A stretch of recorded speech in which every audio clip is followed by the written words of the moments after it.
Tudo bom? Aqui é o professor Jones Pobel. Vamos dar continuidade à segunda semana de estudos para os alunos do nono ano. Vamos falar um pouco mais sobre genética e falar sobre a primeira lei de Mendel. Então, só para recordar o assunto da aula passada, então, as células são transmitidas de descendentes para descendentes. E aonde formam as células de todo o corpo? Na fecundação do óvulo e espermatozoide.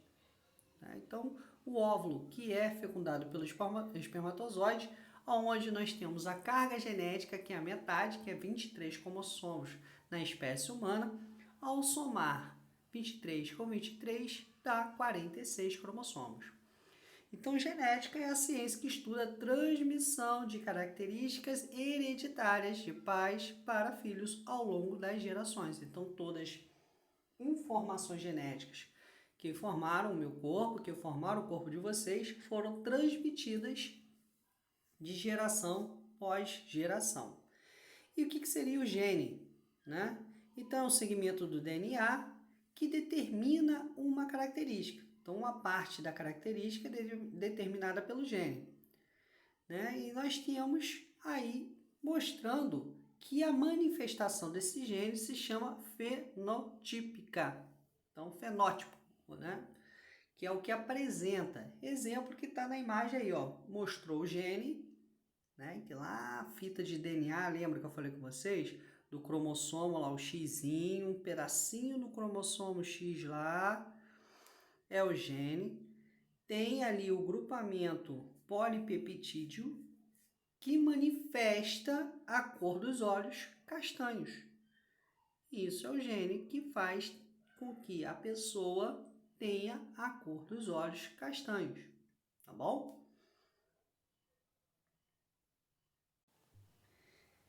E assim, dentro da base do mendelismo, que é a lei de Mendel, que nós vamos estudar um pouco hoje, nós temos aí algumas informações lá que vêm do cromossomo. Então, nessas duas fitazinhas aí, esses dois detalhezinhos aí do cromossomo, nós temos ali o lóculo gênico e os genes alelos.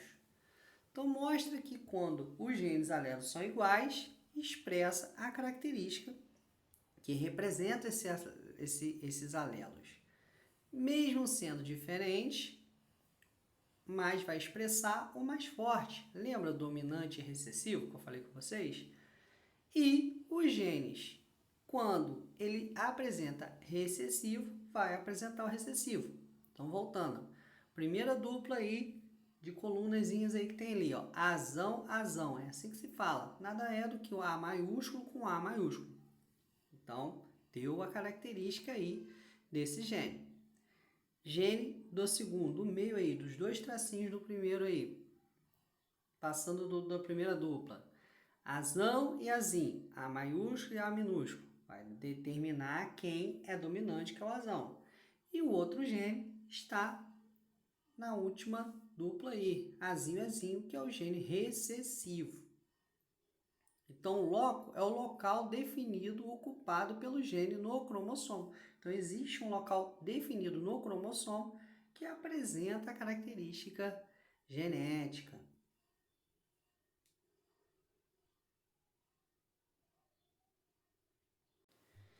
E aí, mais uma forma da gente representar, do que eu estava falando, gene dominante possui maior expressividade. Não esqueça dessa palavra, galera, no nono ano. Representada pela letra maiúscula. Então, sempre a letra maiúscula vai representar o gene de maior expressividade dominante. Já o gene recessivo possui uma menor expressividade, representada com a letra minúscula. O monozigoto puro quer dizer o quê? Que ele só tem ou dominante ou recessivo. Olha lá, azão, azão, ou azinho, azinho. Isso é o genes dominante homozigoto. O homozigoto pode ser dominante ou recessivo, por apresentar iguais genes de alelos. Já o homozigoto híbrido, o indivíduo apresenta dois genes alelos diferentes. para determinar uma característica lá, o azão e o azinho. Vai ser chamado de heterozigose. Então, heterozigose, onde o gene dominante vai impedir que o gene recessivo apareça. Dessa maneira, o gene recessivo só expressa quando for homozigoto recessivo. Então, mesmo tendo um azão e um azinho, a característica do azinho não vai aparecer, porque o dominante ele tem maior expressividade, ele vai dominar essa diferença que apareceu nesse gene, desse cromossomo. Já o genótipo, né? Então falamos de fenótipo, é aquele que a gente consegue ver externamente, nos seres vivos, no homem ou na mulher. Agora, no genótipo, constitui a gênica do indivíduo. Dentro, né, lá, refere-se tanto a ou mais pares de alelos que estão sendo estudados quando ou conjunto genético do indivíduo. Então, o genótipo não é só o azão, azinho. Tem o bezão, bezinho, bezinho, bezinho, cezão, cezinho. Cada letra dessa significa uma característica genótica do ser humano. Então, o Mendel, né, ele estudou e identificou várias características genéticas das plantas, né? Nós vamos ver tipo de plantas que ele estudou, mostrando as características e utilizando essas letras. Então, o importante agora de entender isso, o conceito prévio, é saber que as letras significam características gênicas de alguns indivíduos, tá bom? E aí, o fenótipo é a aparência física do organismo, é determinada pela ação conjunta do genótipo, mais o meio ambiente. Então, a gente tem que definir isso. Fenótipo ou fenotípico é aquele que aparece, que a gente consegue identificar. Ó, aquela pessoa tem o cabelo castanhos, tem olhos castanhos claros, pele clara ou branca e assim por diante, tá bom? Ou o contrário, pele escura, cabelos crespos, né? Olhos pretos ou castanhos escuros, na verdade, né? Isso são características hereditárias que se expressam no fenótipo, que a gente consegue ver. Então, tá alguns exemplos ali, ó. Para se falar de genótipo, a gente usa as letrinhas. RR, semente lisa. Rzinho, semente lisa também. E Rzinho, semente rugosa, que seria grossa, assim, né? Não vai ser lisa, vai ser grossa essa semente. E isso é do mesmo indivíduo, da mesma planta. Então, a mesma planta pode ter semente lisa, como também pode ter semente rugosa, áspera. Então, seria essa diferença onde a gente vai expressar o genótipo e o fenótipo. O fenótipo é o nome do que aquela característica apresenta e que a gente consegue ver. O genótipo vai ser o gene que faz aquilo acontecer, tá bom? Aí tem mais um pedaço para a gente entender. Fenótipo é igual a genótipo mais ambiente. Um mesmo genótipo pode expressar diferente de sua interação com o meio. A cor da pele sofre forte influência ambiental. Pessoas com o mesmo genótipo podem apresentar diferentes tons de pele, dependendo da exposição à radiação ultravioleta. Então, olha ali a pessoa ali, né, o rosto, né, como que pode variar a cor de pele, dependendo do meio. Então, vamos supor, se a pessoa ela vive em ambientes que fica sem pegar muito sol, a pele fica mais clara. Pegou um pouco de sol, pode ficar avermelhada, pode ficar mais escura, tá? Tudo vai depender se o seu genótipo favorece a mudança da pele. Tipo, se eu pegar sol, eu fico vermelho. Eu nunca vou ficar moreno, porque o meu genótipo não tem a substância da melanina. Então, a minha pele tem menos proteção àquela que tem genótipo de ter melanina. Então, o meio ambiente, quando vem com a radiação solar, ele vai queimar minha pele. Minha pele não vai ter como reagir para me defender com o uso de melanina, diferentemente do meu filho. Meu filho já tem bastante melanina, então se ele pega a mesma exposição de sol que eu tive, você vê nitidamente que ele fica moreno, ele não fica com a pele vermelha, queimada, tá bom?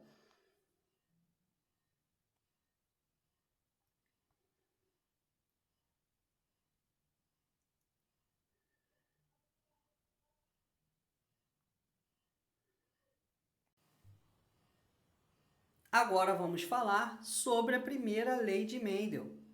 Então, sobre Mendel, vamos conhecer um pouquinho ele. Gregor Mendel nasceu em 1822 na Áustria. Desde criança observava e estudava a reprodução das plantas. Aos 21 anos, entrou para o mosteiro de ordem dos agostinianos.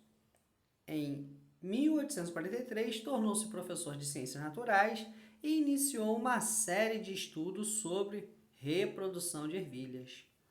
Depois de vários anos de estudo, Mendel propôs que a existência de características tais como a cor das flores é devido à existência de um par de unidades elementares de hereditariedade, agora conhecidas como genes.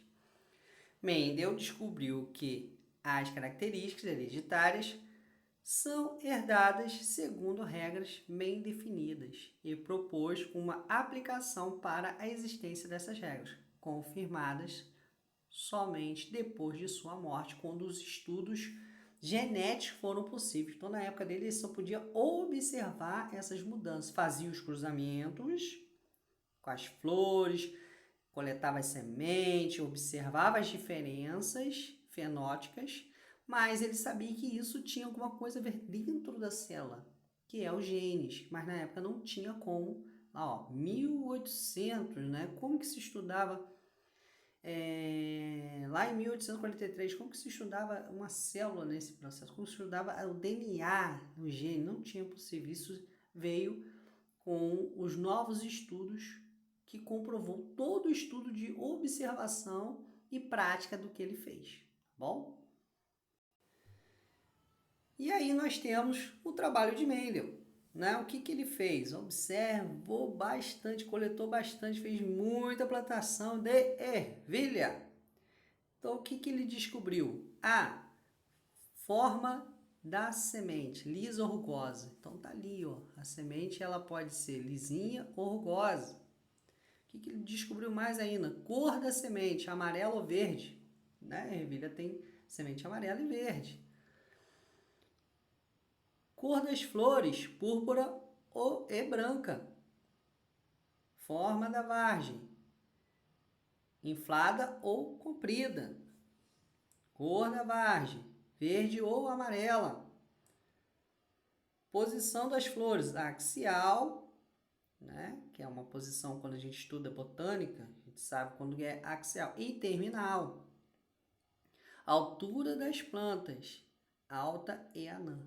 Então, da mesma espécie, olha quantas coisas que ele descobriu de variação. E a gente só conhece que a ervilha quando a gente compra. Ela verdinha, né? Ervilha sempre verdinha, mas existe ela amarela também. Tá bom? Então, é um grande cientista aí que conseguiu, nessa época, mostrar o que ele... como eu posso dizer, na época era com experimentação, como até hoje. Mas era para comprovar, demorava-se anos, né? Porque era muita observação sobre o que estava acontecendo de variação genética, né? E aí ele conseguiu ser o primeiro a identificar todas essas variações nas ervilhas. E aí como que ele fez isso? Ele cruzou plantas puras. Ao cruzar plantas puras, ele conseguiu ver que existia exemplares diferentes, mesmo com plantas que eu olhava assim, planta só amarela, vou cruzar com planta amarela. No final de toda a reprodução que ele fazia, do resultado que dava, né, na autofecundação que ele fazia, nas fecundações forçadas, né, quando ele tinha o resultado, ele tinha sementes verdes aparecendo. Então ali ele percebeu que carregava-se outros genes. Aí tá o exemplo aí, ó. Vamos supor, semente Rzinho, Rzinho, recessivo puro, para ser rugoso. E semente recessivo, recessivo, recessivo não, dominante, dominante, Rzão, Rzão. Fez o cruzamento e dentro desse cruzamento ele teve uma quantidade maior de sementes dominantes, mas apareceu ainda a semente rugosa. Então, esses cruzamentos fez com que ele realmente vê mais que tivesse plantas puras com as sementes, nesse caso aqui, verdes, mas a questão se ela ser lisa ou rugosa, sempre, em algum momento, aparecia ela rugosa também. Não ficava só ela lisa, vamos dizer assim. Então, ele observou que indivíduos híbridos, que é os heterozigotos, né, que carrega o gene dominante e o gene recessivo, ele, ao fazer a autofecundação das plantas híbridas, produziu descendentes que constituem ainda as sementes lisas e aparecem as rugosas, ficando o quê? 3 sementes lisas para uma semente rugosa, 3,1. Agora, quando se faz outros cruzamentos, pode variar esse tipo de resultados, né?